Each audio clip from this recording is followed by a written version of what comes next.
first of all, the story. The story is set. It's a historical fiction. It's set in the post-Civil War period here in along the Ohio River. It's sort of a riverboat romance mystery set during the 1870s, and the idea, as we've spoken about, is that this is an experience. Hopefully, presenting the story in this format, in this three-dimensional format, allows you as the reader to be able to place yourself in that time period in a way that might not be possible in a traditional bound book. So the first thing is it's to give you the experience that you've almost, if you will, found it, or like you have found someone's, like you found someone's special box in an attic, and as you open the box, the first thing you discover is an envelope that instructs you to read it, and in the envelope is a letter. It really provides sort of a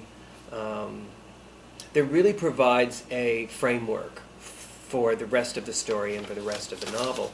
And as you continue to open this box, you then find this bundle of letters, and I'll show you. I don't know if you can see it very well, and there's a scent that comes out that is a part of it. There's a bundle of letters that are that are wrapped in a ribbon. There are other kinds of small artifacts. This is a ticket stub from an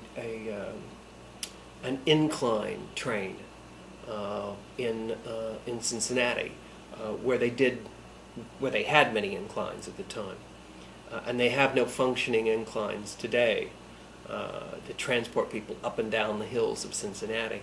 They did. So this is a part of the story. There's a little cigar band. There are various and sundry pieces like that are a part of the story, and all of the different papers that are a part of this, the different textures. So the idea, hopefully, is that reading the novel, first of all, that it's an enjoyable story, but secondly, that the experience is certainly different and unique, and hopefully brings you to the story, maybe a little closer, and actually gives you that sense of being back in that time period by reading these letters of these people and reading the newspaper articles that are a part of the story, and all of those different things. So that's Dearest. That was our first effort in this area, and this is an original piece that I wrote. I did it for this one have a pen name for this, so that is different than my name, my given name, and that was specifically because to honor my mother and my grandmother.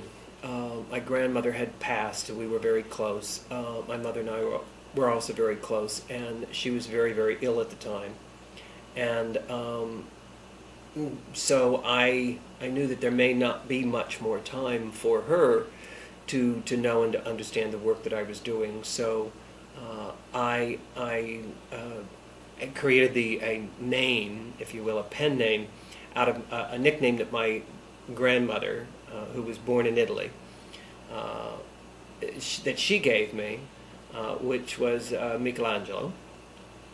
And when she said the name, when she'd say, "Oh, here comes my little Michelangelo," truthfully, I don't think she really meant Michael, my little angel. I think she meant "Here comes trouble." She had that sense of humor. And so I combined that nickname that she used to call me sometimes and my mother's maiden name.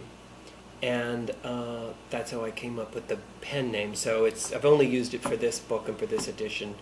Probably won't use it for anything else. It was just my way of trying to honor how much they meant to me in my life.